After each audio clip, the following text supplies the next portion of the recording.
എല്ലാ സാമൂഹ്യ സേവനങ്ങൾക്കും പേരുകേട്ടവർ അവരായിരുന്നു. പക്ഷേ വാർത്തകൾ വരുന്നുണ്ട്, മാധ്യമങ്ങളിൽ നിന്നായിരിക്കും എന്നൊരു പക്ഷേ നിങ്ങൾ പറയുമായിരിക്കും. അതെ, തീർച്ചയായും ഡൽഹി, ബോംബെ പോലുള്ള സ്ഥലങ്ങളിൽ നിന്നും ഇവരൊക്കെ അറസ്റ്റ് ചെയ്യപ്പെടുന്നു എന്ന് ഇതേ മാധ്യമങ്ങൾ തന്നെ പറയുന്നു. എന്തുകൊണ്ടാണ് അങ്ങനെ? സഹോദരി, ഞാൻ ചോദിക്കട്ടെ, മലപ്പുറം മാധ്യമങ്ങൾ പറയുന്നത് ശരിയാണോ അല്ലയോ എന്ന കാര്യത്തിലേക്ക് പിന്നീട് വരാം. ആദ്യമായി ഞാൻ ചോദിക്കട്ടെ, മാവോയിസ്റ്റുകാരെക്കാളും അപകടകാരികളാണോ അവർ? മാവോയിസ്റ്റുകൾ എന്തുകൊണ്ടാണ് കൊലപാതകങ്ങൾ നടത്തുന്നത് എന്ന് നിങ്ങൾ ചോദിക്കാത്തത് എന്തുകൊണ്ടാണ്? LTTE കൊലപാതകങ്ങൾ നടത്തുന്നത് എന്തുകൊണ്ട്? ഉൽഫാക്കാർ എന്തുകൊണ്ട് കൊലപാതകങ്ങൾ നടത്തുന്നു? ഹിന്ദുമതത്തിലും സമാധാനത്തെ സംബന്ധിച്ച് പറയുന്നുണ്ടല്ലോ. മതങ്ങൾ തമ്മിൽ താരതമ്യ പഠനം നടത്തുന്ന ഒരു വിദ്യാർത്ഥിയാണ് ഞാൻ വേദങ്ങൾ വായിച്ചിട്ടുണ്ട്. നിങ്ങൾ വേദങ്ങളെ സംബന്ധിച്ച് എത്രത്തോളം വായിച്ചിട്ടുണ്ടെന്ന് എനിക്കറിയില്ല. ഞാൻ ഭഗവത്ഗീത വായിച്ചിട്ടുണ്ട്, ഞാൻ രാമായണവും മഹാഭാരതവും വായിച്ചിട്ടുണ്ട്. ഞാനൊരു ചോദ്യം ചോദിക്കട്ടെ, നിങ്ങളുടെ പണ്ഡിതന്മാരോട് ആസാമിലുള്ള മുസ്ലിങ്ങളെ ഉൽഫാക്കാർ എന്തിനു കൊല്ലുന്നുവെന്ന് നിങ്ങളുടെ പണ്ഡിതന്മാരോട് നിങ്ങൾ ചോദിച്ചിട്ടുണ്ടോ?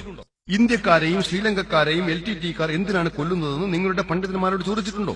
സഹോദരി, അതൊരു ന്യായീകരണമല്ല. കാരണം ഞാൻ നേരത്തെ പറഞ്ഞുവല്ലോ, ഖുർആനിന്റെ അധ്യായം 5:32 പറയുന്നത് പ്രകാരം വല്ലവനും മുസ്ലിമാകട്ടെ അമുസ്ലിമാകട്ടെ ഒരാളെ കൊലപ്പെടുത്തിയാൽ അത് മനുഷ്യരെ മുഴുവൻ കൊലപ്പെടുത്തിയതിന് തുല്യമാകും. ഞാൻ നിങ്ങളോട് യോജിക്കുന്നു. ഒരു വ്യക്തി സ്വയം മുസ്ലിം എന്ന് അവകാശപ്പെടുന്നു, അദ്ദേഹം കൊല ചെയ്യുകയും ചെയ്യുന്നു, എങ്കിൽ അയാളൊരു മുസ്ലിം അല്ല. ഏതെങ്കിലും വഴിതെറ്റി മുസ്ലിങ്ങൾക്ക് വേണ്ടി ഞാൻ വാദിക്കുകയാണെന്ന് ദയവായി എന്നെ തെറ്റിദ്ധരിക്കരുത്. ഏതൊരു മുസ്ലിം ആയാലും, അത് സാക്കിർ, സുൽത്താൻ, മുഹമ്മദ്, അബ്ദുള്ള തുടങ്ങി ഏത് പേരുള്ള ഏതൊരു മുസ്ലിം ആയാലും, അദ്ദേഹം ഏതെങ്കിലും നിരപരാധിയെ കൊന്നാൽ അദ്ദേഹം വിമർശിക്കപ്പെട്ടിരിക്കുന്നു. ആ നിരപരാധി മുസ്ലിമായാലും അമുസ്ലിമായാലും ശരി, അത് മലപ്പുറത്തായാലും ആസാമിലായാലും കാശ്മീരിലായാലും ലണ്ടനിലായാലും അമേരിക്കയിലായാലും ശരി, ഞാൻ വളരെ തുറന്ന് സംസാരിക്കും. മിക്ക മുസ്ലിങ്ങളും ഭയമുള്ളവരാണ്. അവർ സംസാരിക്കുമ്പോഴൊക്കെ സെപ്റ്റംബർ 11-നെയും ലണ്ടൻ ബോംബ് സ്ഫോടനത്തെയും പറ്റിയെല്ലാം വിമർശിക്കാറുണ്ട്. അവർ ഭീരുക്കളാണ്. എന്റെ അവസരം വന്നപ്പോൾ ഞാൻ പറഞ്ഞത് ഇപ്രകാരമാണ്: ഞാനും സെപ്റ്റംബർ 11-ന് നടന്ന സംഭവങ്ങൾ വിമർശിക്കുന്നു. 3000-ഓളം പേർ മരണപ്പെട്ടു, അത് പൂർണ്ണമായും തെറ്റാണ്. 50-ൽ കൂടുതൽ മരിച്ച ലണ്ടൻ ബോംബിംഗും തെറ്റാണ്. 180-ൽ കൂടുതൽ പേർ ട്രെയിൻ സ്ഫോടനത്തിൽ ബോംബെയിൽ മരിച്ചത് തെറ്റാണ്. പക്ഷേ ഗുജറാത്തിൽ മരണങ്ങൾക്കിടയാക്കിയ സംഭവങ്ങളെയും ഞാൻ വിമർശിക്കുന്നു. ഗുജറാത്തിൽ 1000-ഓളം മുസ്ലിങ്ങൾ കൊല്ലപ്പെട്ടിരുന്നു. അഫ്ഗാനിസ്ഥാനിൽ 1000-ഓളം പേർ കൊല്ലപ്പെട്ടു. ഇറാഖിൽ 1000-ഓളം പേർ കൊല്ലപ്പെട്ടു. പലസ്തീനിൽ 1000-ഓളം പേർ കൊല്ലപ്പെട്ടു. എന്തിനാണ് ഇരട്ടത്താപ്പ്? എന്തിനാണ്? ന്യൂയോർക്കിലെ ഇരട്ട ഗോപുരങ്ങളിലുണ്ടായ ആക്രമണത്തെ ഞാൻ വിമർശിക്കുന്നു. ലണ്ടനിലെ ബോംബാക്രമണത്തെയും ബോംബെയിലെ ട്രെയിൻ ബോംബാക്രമണത്തെയും ഞാൻ വിമർശിക്കുന്നു. അവയെ ഞാൻ ന്യായീകരിക്കുകയല്ല. അവർ ചെയ്തതുകൊണ്ട് നിങ്ങൾക്കും ചെയ്യാമെന്ന് പറഞ്ഞ് ഞാൻ ന്യായീകരിക്കുകയില്ല. നിങ്ങൾക്ക് അങ്ങനെ ചെയ്യുവാൻ സാധ്യമല്ല. ഒരിക്കൽ ഭീകരവാദ മുസ്ലിം കുത്തകയോ എന്ന വിഷയത്തിൽ ഞാൻ പ്രഭാഷണം നടത്തിയപ്പോൾ ഒരു ഹിന്ദു വന്ന് ഇപ്രകാരം ചോദിച്ചു: ഡോക്ടർ നായിക്, ഞാൻ നിങ്ങളുടെ പ്രസംഗങ്ങൾ കാണാറുണ്ട്. ഞാൻ നിങ്ങളുടെ ഒരു ആരാധകനാണ്. എന്റെ കുടുംബം ഗുജറാത്തിലായിരുന്നെങ്കിൽ, എന്റെ മാതാവിനെ ആരെങ്കിലും പീഡിപ്പിച്ചിരുന്നെങ്കിൽ, എന്റെ കുടുംബക്കാരെ കൊന്നിരുന്നെങ്കിൽ ഇവിടെയുള്ള ഹിന്ദുക്കളെ ഞാനും കൊല്ലുമായിരുന്നു. അത് കേട്ട ജനങ്ങൾ കൈയടിച്ചു. വളരെ നല്ല കാര്യം. പക്ഷെ ഞാൻ എഴുന്നേറ്റു. ഞാൻ ഇപ്രകാരം പറഞ്ഞു: ഒരു സാധാരണ മനുഷ്യൻ പ്രതികരിക്കുന്നത് പോലെയാണ് നിങ്ങൾ പ്രതികരിക്കുന്നത്. ആരെങ്കിലും നിങ്ങളുടെ കുടുംബത്തെ കൊന്നു, ആരെങ്കിലും നിങ്ങളുടെ അമ്മയെ പീഡിപ്പിച്ചു, അതിനു പകരം നിങ്ങൾ മറ്റാരെയോ കൊല്ലുവാൻ ശ്രമിക്കുന്നു. പക്ഷേ സാക്കിർ നായിക്കുന്ന എനിക്ക് നിങ്ങളെ പിൻപറ്റുവാൻ സാധ്യമല്ല. എന്തുകൊണ്ടാണ് അങ്ങനെ? കാരണം മറ്റൊരു നിരപരാധിയെ കൊല്ലാൻ എന്റെ മതം എന്നെ അനുവദിക്കുന്നില്ല.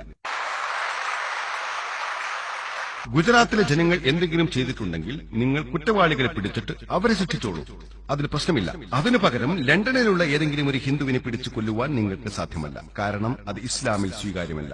അങ്ങനെ ചെയ്യുന്നവൻ ഒരു മുസ്ലിമല്ല. ആ ഹിന്ദു എന്റെ ആരാധകനായിരുന്നു. അത് വികാരപൂർവ്വം അങ്ങനെ സംസാരിച്ചതാണ്. വികാരത്തിന്റെ അടിസ്ഥാനത്തിൽ അങ്ങനെ പറയാമെങ്കിലും നിങ്ങളുടെ വികാരങ്ങൾ അനുസരിച്ച് കൈകാര്യം ചെയ്യുവാൻ അനുവദിക്കുന്നില്ല. ആരെങ്കിലും നിങ്ങൾക്ക് വേണ്ടപ്പെട്ട ആളെ കൊന്നാൽ അതിനു പകരം മറ്റാരെയും കൊല്ലുവാൻ സാധ്യമല്ല. ഒരു നിരപരാധിയായ ഹിന്ദുവിനെ കൊന്നാൽ ആ ഹിന്ദുവിന്റെ കുടുംബക്കാർ ജീവിതകാലം മുഴുവനും നിങ്ങൾക്കെതിരായിരിക്കും. അതുകൊണ്ട് ഞങ്ങൾ മുസ്ലിങ്ങൾ ഒരു കാര്യത്തിൽ വിശ്വസിക്കുന്നു: ആരെങ്കിലും ഞങ്ങളോട് ദ്രോഹം ചെയ്തിട്ടുണ്ടെങ്കിൽ അയാളെ പിടികൂടാൻ സാധിച്ചാൽ നല്ലത്. അതിന് സാധിച്ചില്ലെങ്കിൽ നാളെ പരലോകത്ത് വിധി തീർപ്പ് നാളിൽ നീതി ലഭിക്കുവാനായി ഞങ്ങൾ അത് അള്ളാഹുവിന് വിട്ടുകൊടുക്കുന്നു.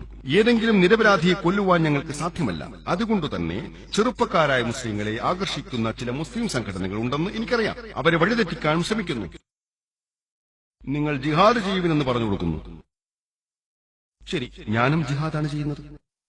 ഈ ഇന്ത്യൻ മുജാഹിദീൻ ആരാണ്? ഞാൻ ജനങ്ങളോട് ഇപ്രകാരം പറയാറുണ്ട്: ഞാനൊരു ഇന്ത്യനാണ്. ഇന്ത്യ രാജ്യത്തിന് ഒരു ഇന്ത്യക്കാരനും നഷ്ടം വരുത്തുകയില്ല. ഞാൻ സ്വയം ഒരു നല്ല ഇന്ത്യക്കാരനെന്ന് വിശേഷിപ്പിക്കുന്നു. ഞാനൊരു മുജാഹിദാണ്. അതായത് ഞാൻ പരിശ്രമിക്കുന്നുണ്ട്. ഞാൻ ഇന്ത്യൻ മുജാഹിദിനാണ്. ഈ വ്യക്തികൾ വ്യാജന്മാരാണ്. ഒരു ഇന്ത്യൻ മുജാഹിദിന് എങ്ങനെയാണ് നിരപരാധികളെ കൊല്ലുവാൻ സാധിക്കുക? അതുകൊണ്ട് തന്നെ ആരെങ്കിലും ഇന്ത്യൻ മുജാഹിദീൻ എന്ന് സ്വയം വിശേഷിപ്പിക്കുന്നുണ്ടെങ്കിൽ എന്റെ അഭിപ്രായ പ്രകാരം അവർ വ്യാജന്മാരാണ്. ഞാനൊരു യഥാർത്ഥ ഇന്ത്യക്കാരനും യഥാർത്ഥ മുജാഹിദുമാണ്.